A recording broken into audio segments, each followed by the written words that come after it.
Welcome to Pimpy's Investment Chat, where we keep investment talk simple. And here's your host, Pimpy. What is going on out there, peeps? All right, lots of doom and gloom from everybody. I've tried for the longest time. Just tell people, try not to panic.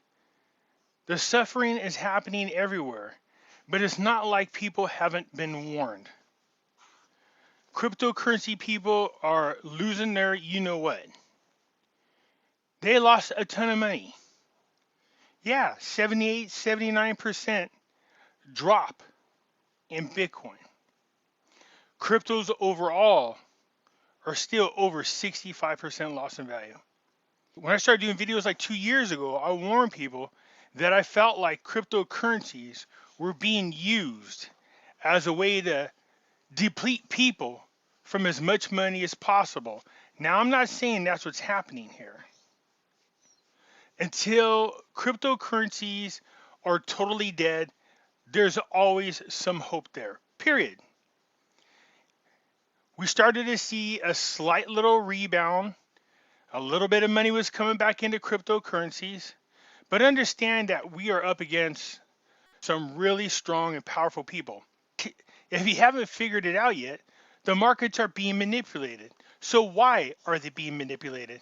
And it's not just so they can get rich. No, more importantly is so that you can be poor. That's the most important goal here. Now I'll release a video later on highlighting some things and kind of tying it all together for you because there's a lot of information out there. But cryptocurrencies, look, like I said, eventually they're going to all crash. And then when the dust settles, there's going to be only a handful of them that survive. And if I had to go out on a limb here, I would guess that would be those who are involved with this New World Order agenda. And you guys are tired of hearing NWO because people are like, oh, come on, Pimpy, man, that's not real. Yeah, literally. The World Economic Forum has the Great Reset, and they tell you they are the New World Order.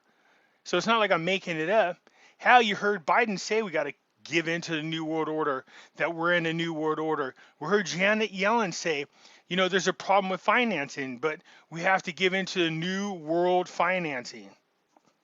So the terms New World Order are being thrown around a whole lot more than they used to. So what does this mean for your investments? Let's talk about this.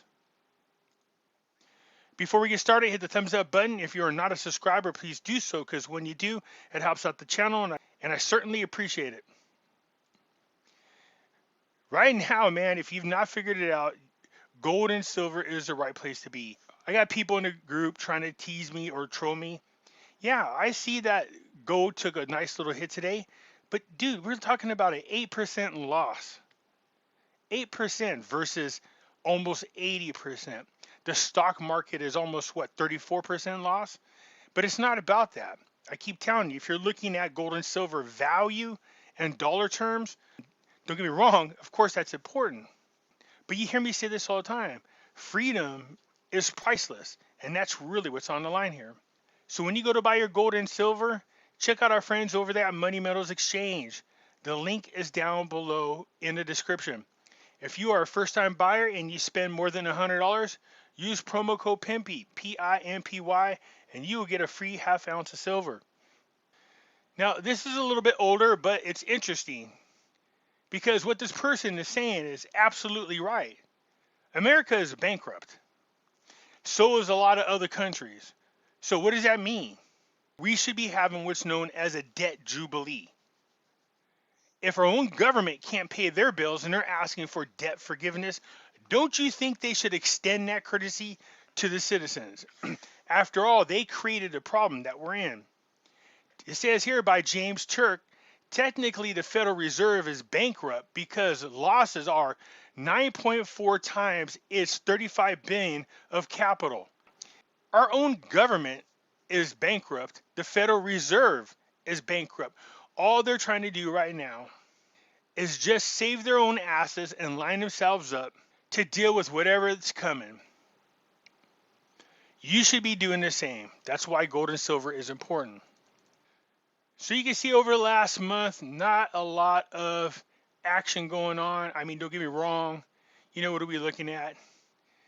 June, Bitcoin was around 22,000. It's now at 20,000. So sure, it's about 10% of its value. Not a lot of activity here.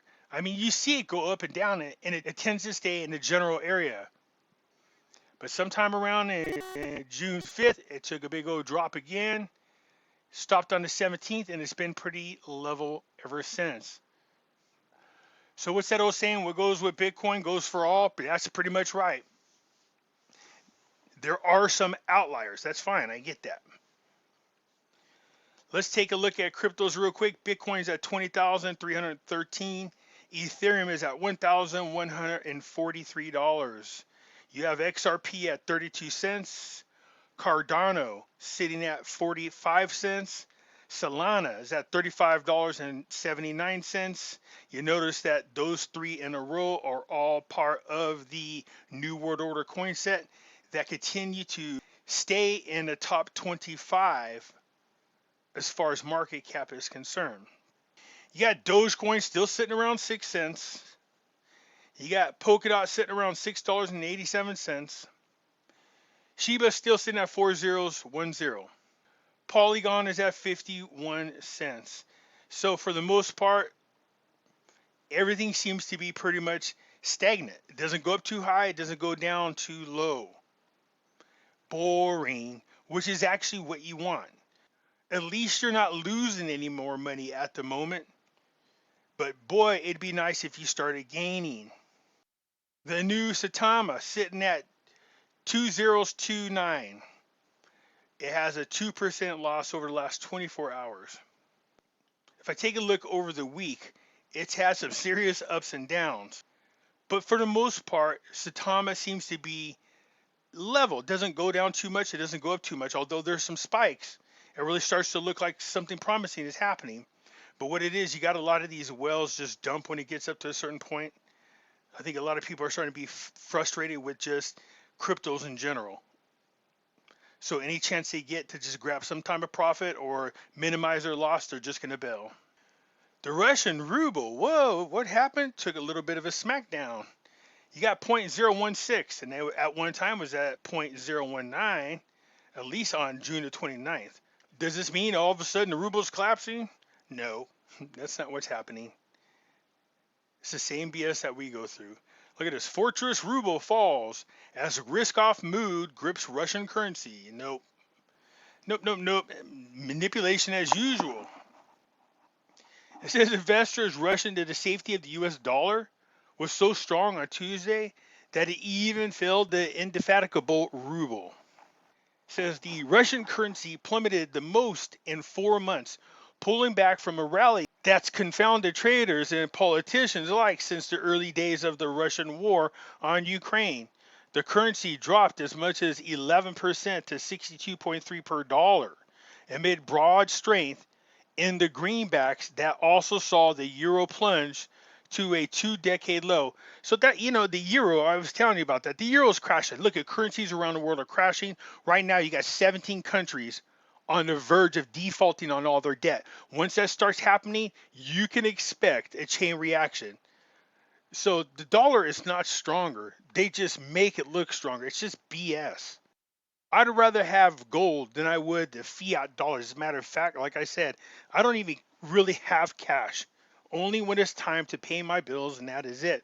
For the most part, everything is in gold and silver because it's safer that way. So it's saying here that the Russian ruble dropped a little bit because the US dollar is magically somehow stronger, despite the fact that, I don't know, we have food shortages coming. We have inflation. The market is crashing. The Dow started to drop big time today, and now we're hearing that their Fed is going to raise the rates again. So explain to me how it is that the Fed is raising the rates, but people are selling off our bonds because they don't want to own them. Dow Jones is going down along with the other stocks are going down. Cryptocurrencies are going down. But yet so is gold and silver, which makes absolutely no sense whatsoever. But if you turn around and look at reports, central banks are buying it up as if there's no tomorrow. Remember, do as they do, not as they say. So the ruble dropped a little bit. because of the strength of the US dollar, which I don't believe. Silver took a nasty fall last week, but has rebounded slightly, sitting at $19.21 per ounce. If you look at the hour by hour chart, this is just ridiculous. Look at this. This is going back to when?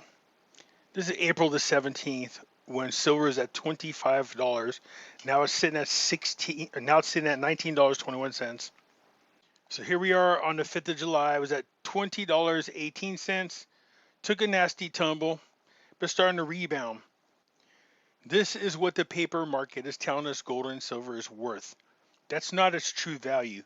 If gold and silver were so bad, then why is the central banks around the world continuing to buy it at net breaking speed? Gold down below $1,800, first time in a long time, sitting at $1,768.40. Although there is a slight recuperation here recently. Look at this nasty pitfall.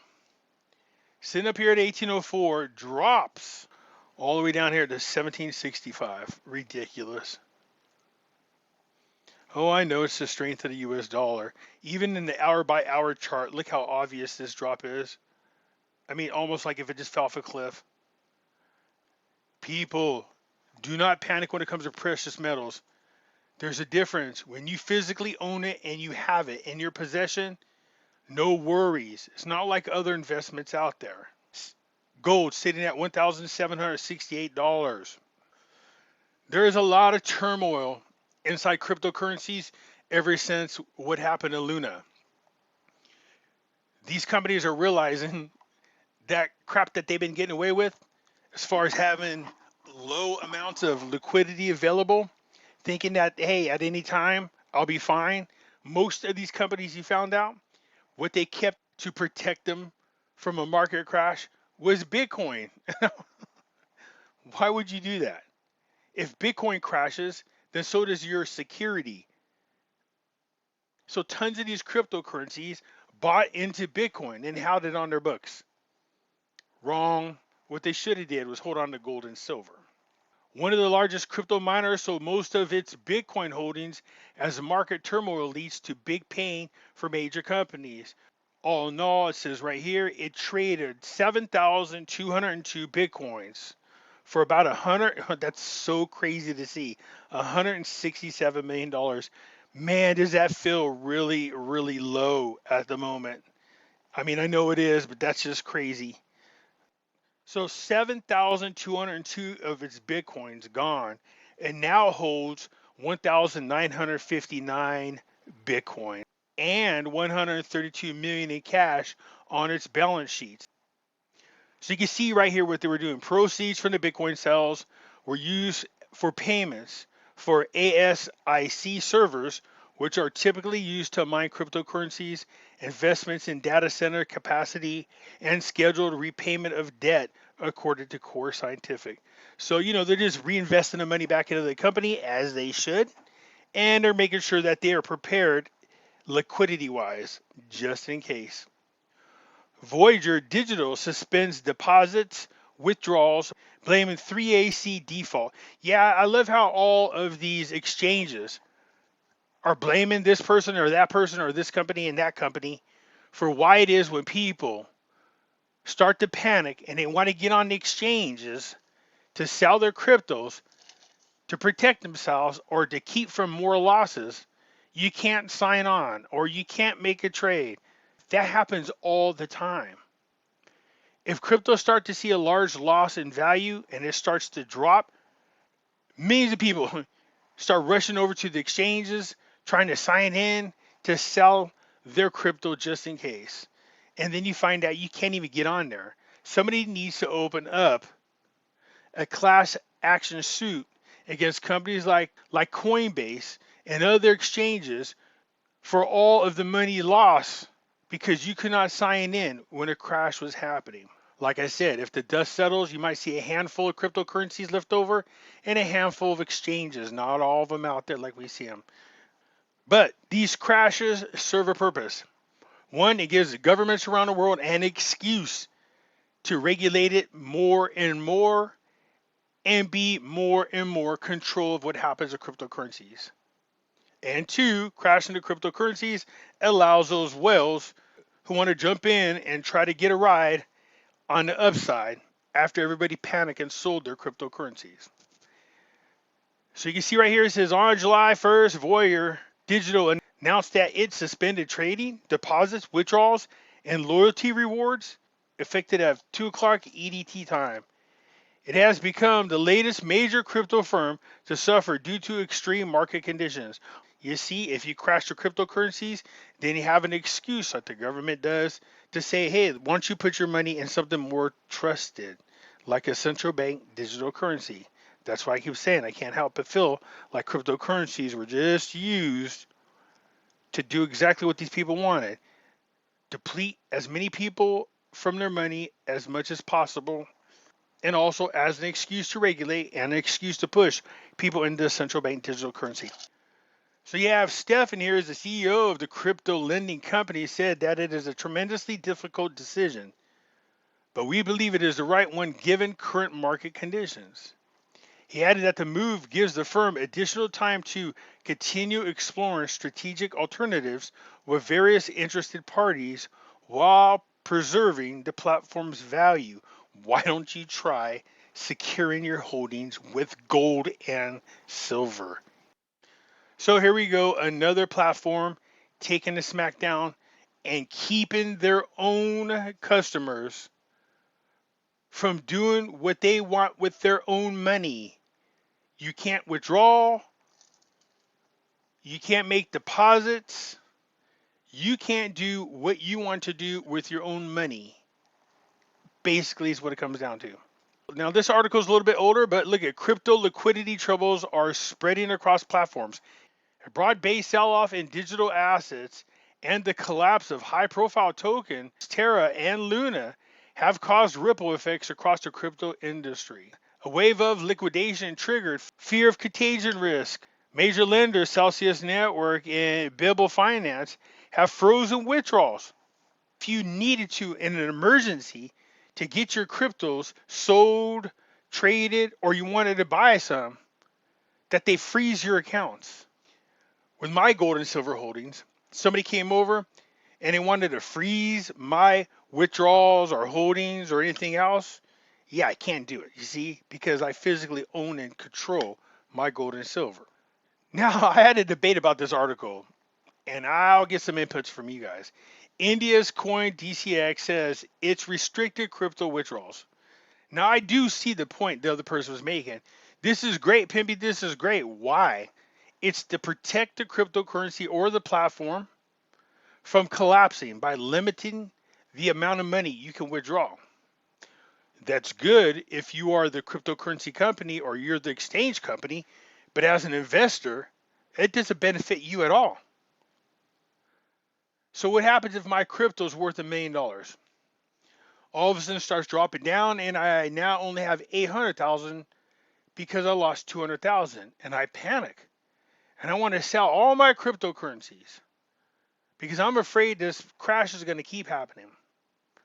I go in there and I go to withdraw or sell off all my cryptocurrencies, and then the platform tells me I can't do that, that I'm limited to X amount of dollars per day. Meanwhile, the value of the cryptocurrency is dropping by tens of thousands of dollars every day. Do you see why it's a problem? I get where you're coming from. It does protect the cryptocurrency. It does protect the platform, but it does not protect the investors at all.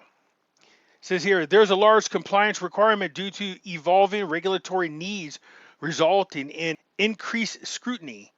A senior executive at Coinbase said, now banks do that. I don't know about you guys, or if you even check this out at your local bank. They are limiting you to how much you can withdraw from the bank. It's restricted. That's because if people get a heads up that a bail-in might happen or people panic, they want to take the money out. No, you don't want them to do that. If your overall goal is to deplete people of their funds, of their nest eggs, of their savings, you don't want them to come in and take all of their money in the bank. You're trying to sell your cryptocurrencies because you see a crash or that they're trying to just take your money. Same thing with a bail-in at a bank. You see it coming, and all of a sudden they're telling you, I'm sorry, you can only remove X amount of dollars per day of your own money, and that you should have been holding on to gold and silver physically and this would not have happened. Anyways, people keep asking me, Pimpy, what about the crypto thing? Here, is it going to rebound? It's possible. Look, I was telling everybody the cryptocurrencies that I have and own, I'm riding and dying with it. If they drop all the way down to zero and I lose everything, yeah, that sucks, but it's not the end of the world for me because I use discretionary funds. Obviously, if it rebounds, it gets up there, I'm feeling pretty good about that. But I really don't have any faith in cryptocurrencies. The more I start deep diving into the World Economic Forum, the more I'm starting to realize that, cryptos might have been used, like I stated before, as a way to indoctrinate people into digital money. But you're not going to see any major rebounds, not in any of these assets, as long as we got inflation the way it is, as long as we got food shortages coming up here. And there's a video I'll get ready to release on that one. You guys let me know what you think. Anyways, I will catch you later. I'm out.